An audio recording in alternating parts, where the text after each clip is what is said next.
afternoon. This is Dave Mabel with Central Iowa Sports Network, and today we're talking soccer. I'm here with Matt Homonoff, General Manager of the Des Moines Menace, and behind us you see the tryouts, open tryouts for the 2017 team.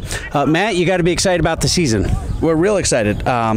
It's shaping up to be a great year. We've got the first round of the Lamar Hunt U.S. Open Cup at home this year on Wednesday, May 10th, when we face AFC Cleveland, the reigning champions of the NPSL. And should we advance past Cleveland, we'll host the second round as well, with a potential game against professional side FC Cincinnati on May 17th. So shaping up to be a great start, and then the regular season will roll on with a May 20th opener.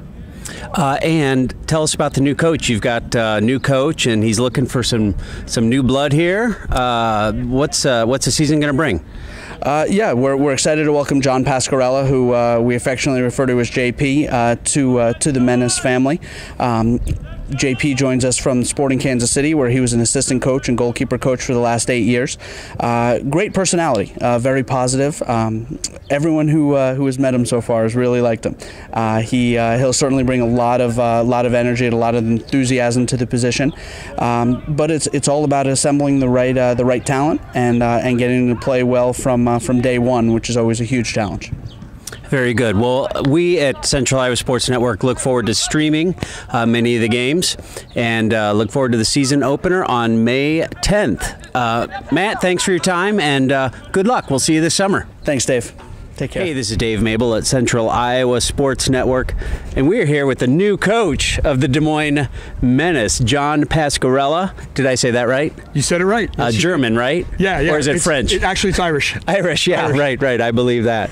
Listen, welcome to Des Moines. We're excited to have you. We are just after the open tryouts. Mm-hmm. It's end of April. And did you see anything you like? Yeah, there was a lot of talent out there. There's a handful of players that I would say that probably get invited back for the first few days of preseason, and then we just see how they fit into the returning group and some of the new kids that we've recruited to the team. So you do have a bit of a returning group. Talk about that. Who's coming back, and a little bit about what you're excited about. Well, there's a lot of things I'm excited about. Some of the guys that are coming back are guys that we think we can form the spine of the team around. Guys like Moines Sunday, who went to school at Drake but played here the last couple of years. Brandon Fricke, who went away, played in Sweden, played in the USL for a couple of years, and was a captain here and played here for a few years in the past. Lee Weidman, Markeith Preston are guys that we think that we'll be able to rely on, and not only for their soccer but for their leadership ability. So we've got some guys coming back. We've got some new blood coming in, kids that I've looked at in the last couple of years in the college game for the previously working for Kansas City, looking at them for the draft, and guys I think that can fit and help us here. So I think it's going to be a good mix. Very good. Well, we're excited about the season. Des Moines Menace has a good reputation of being good, so a little pressure on. Yeah, little pressure that's on. Okay, that's when people perform well, is under a little bit of pressure. When there's nothing to play for, then there's nothing to play for. So everybody sits back and relaxes. So this will be good. Yeah, well, we're definitely looking forward to it. Now, you're new to Des Moines, new to the Menace. Where are you from? You mentioned just from Kansas City. Talk a little bit about your background in soccer. Well, I lived the last 8 years in Kansas City, working for Sporting Kansas City as an assistant coach. I'm originally from New Jersey. Ended up playing my youth soccer there and getting my high school and early education there, and then ended up at Penn State University. Between the two, between Kansas City and Penn State, I ended up playing 8 years professionally, both down in Peru and here in the U.S. in the old USL, and then in the beginning years of Major League Soccer. And it's a game that's given me a lot and the ability to travel all over the place. So I still have a little bit of an accent from a few different places that I've lived. I learned how to speak Spanish along the way, and really excited to be here in Des Moines. You've got a family, and they're back in Kansas City. Tell us a little bit about your family. 4 kids, great wife, married almost 25 years now. We'll have Congratulations. Thank you. Have our 25th anniversary this fall. Got 4 kids. One's a senior in high school, one's a junior, one's a freshman, and a 7th grader. 3 girls, 1 boy. The boy is the third one. Some people ask us why we didn't stop there. I'm not quite sure I have an answer. But we ended up. We know how that happened. Yeah, we know how it happened. We know how it happened for sure. It was in the water. Right. So we changed systems. And yeah, so they're great. They are the reason why I'm able to do what I do.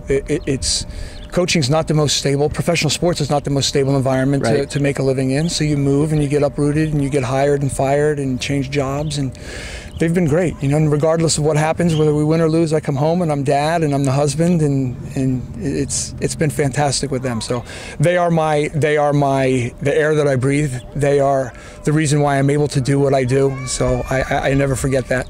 Very cool. So listen, you talked about being hired and fired and all that, and you had to go through some interviews to land this Des Moines position. What are some of the tougher questions you were asked along the way? You know, one of the most important ones, most interesting ones was why I was leaving Sporting Kansas City to go from MLS to PDL. And really for me it was a very easy decision.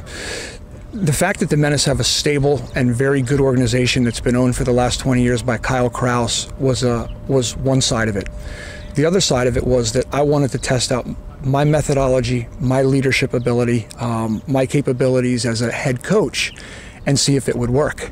And Des Moines is a big enough organization to do that, but small enough that I'm not going to screw anything up too badly, because Matt Homonoff is there and Kyle are there to help balance out my emotion, my youth and enthusiasm, all of those things. So I think it's a great place to start as a head coach. Very good. Well, listen, we're going to be excited. May 10th is your first game here. We're going to be excited to watch you and your team progress. And good luck. We're just thrilled to have you in Des Moines and see what you can do with this Des Moines Menace team. Fantastic. Thanks so much for the time today. I hope that everybody comes out on May 10th. We open up the season in an Open Cup match here at Valley Stadium, and we're playing AFC Cleveland. So it'll be an interesting game. It'll be a great start to the season, and hopefully the fans of Des Moines come out and help us. Great.